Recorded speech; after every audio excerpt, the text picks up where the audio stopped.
put China in the same boxing ring with Eswatini. Eswatini has 1.2 million people. China has 1.4 billion people. And you put them on the same stage and say, go at it, negotiate. Are you with me? Yes.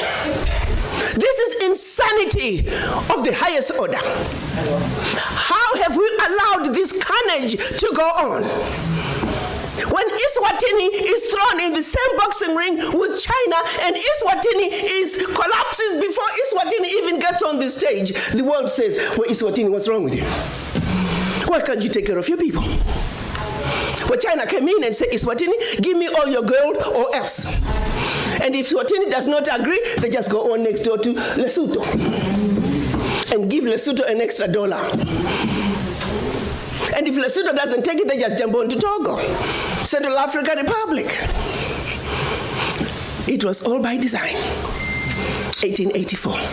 They did something else in addition to chopping us up. They also set out to make the African believe that everything African was bad and undesirable, and everything Western, particularly French and British, was more desirable. We call that the legacy of colonization. Prior to that, they had started long working on the slaves. Make them think everything about them, forget anything about Africa. Where you come from is a horrible place, diseased and dying people, constantly at war with themselves, uncivilized. Cut out any communications with them. You need to just know what we tell you. And we call that the legacy of slavery. So that's where you look at where we are today. 135 years later, a system that was put in place to see to it that Africa and her children are forever defeated, that Africa is forever exploited, remains in place today, alive and well. And we sit here and we ask ourselves, why isn't Africa moving forward? Why does Africa continue to be taken advantage of? Well, I'll tell you why, very simply. Until Africa comes together as a continent speaking with one voice, one continent, one people, nothing, and I repeat, nothing is gonna change. As individual little African countries, we are wannabe boxers. We will never make it fighting against the heavyweights. We must speak with one voice. Yeah. And this is exactly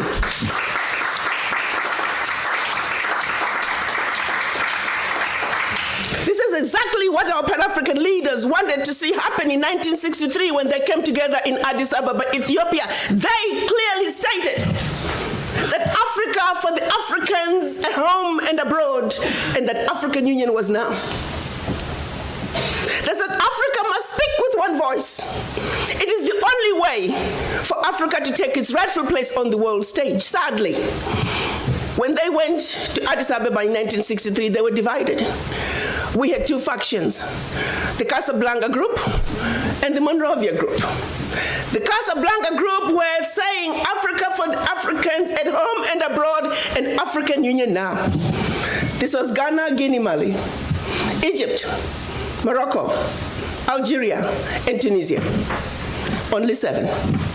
The other 25 of the 32 who attended were the Monrovia group. They were the nationalists. They said, let's go slow. Let's kind of wait on this Pan-African thing. 55 years later, 56 this year, we're still going slow. As if it wasn't bad enough that we were divided up into the tiny little countries that we are today. The gift that Berlin Conference gave us. One other thing that France did between 1958 and 1961 in the name of giving us our independence as African countries. France forced the Francophone, and I hate that terminology. There is no such thing as Francophone, Anglophone. They made it up. But for the purposes of communication, I will use that. 14 of those countries, they said, in order for you to get your independence, from us, you must sign this document. You thought they could have found a better name for the document. The document was called the Pact for the Continuation. I repeat, the Pact for the Continuation of Colonization. We are talking about giving you independence, but sign this pact for the continuation of colonization in a different format. And I'm going to highlight some of those issues that they said you must agree to if you are going to be independent. Hello. Maybe we need to redefine the meaning of independence for the French.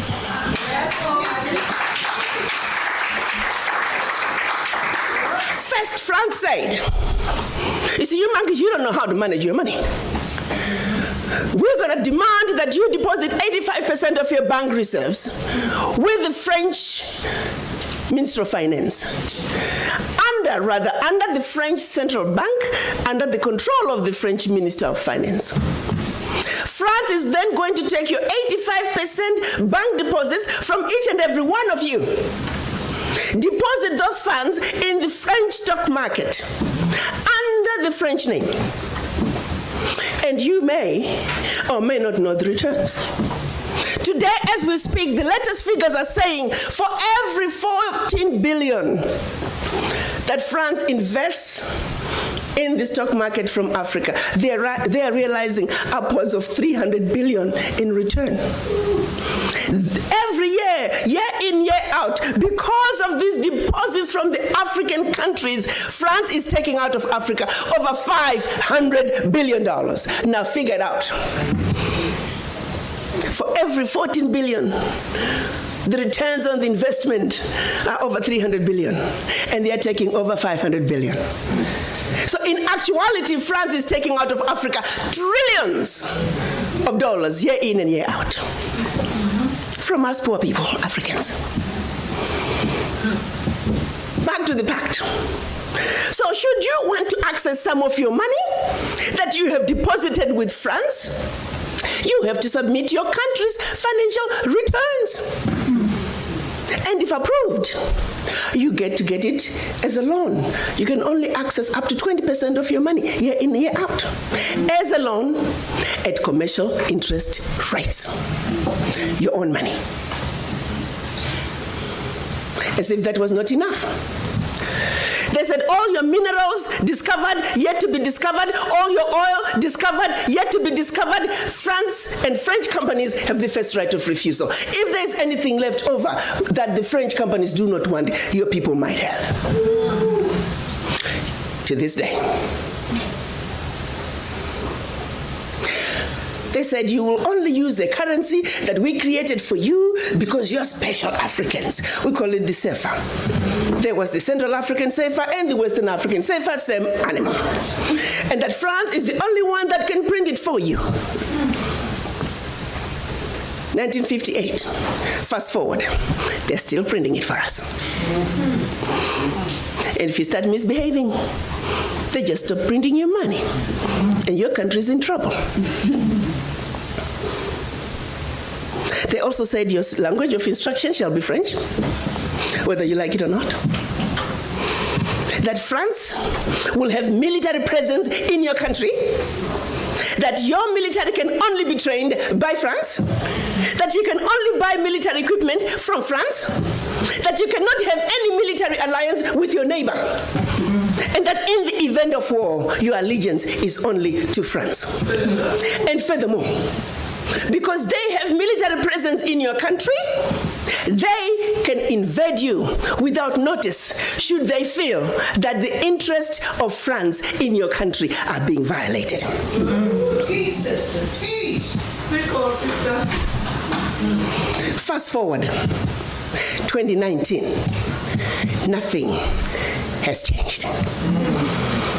The same people who have the audacity to tell us that we are poor countries, they are taking trillions out of Africa every year.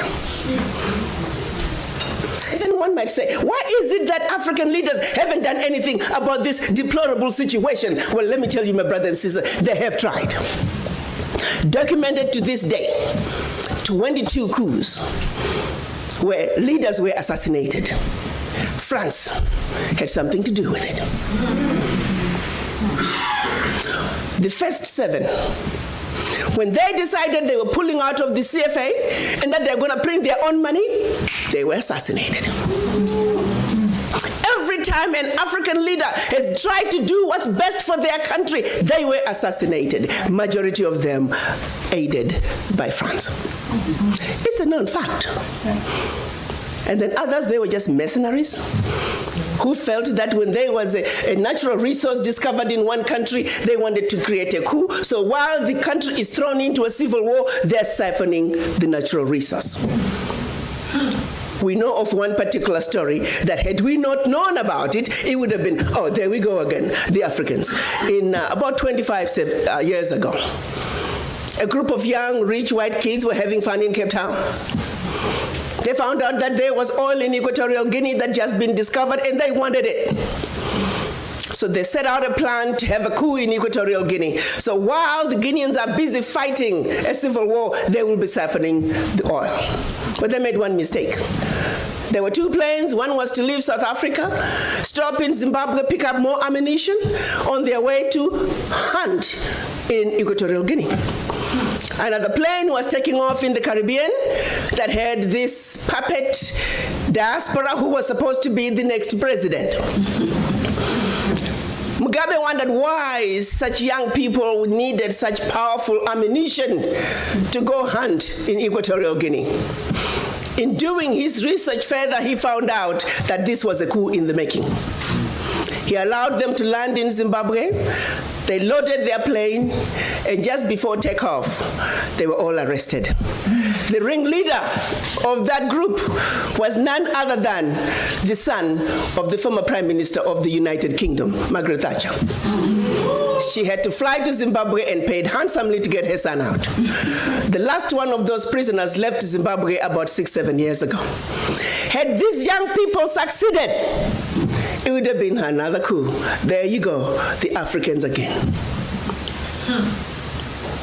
Such, my brothers and sisters, is the story of your Africa. They don't do coups anymore. They simply create instability. So when you hear of an instability in an African country, ask yourself, what is really going on? Because what they are telling you is really going on is just a shiny object. The real issue is over here.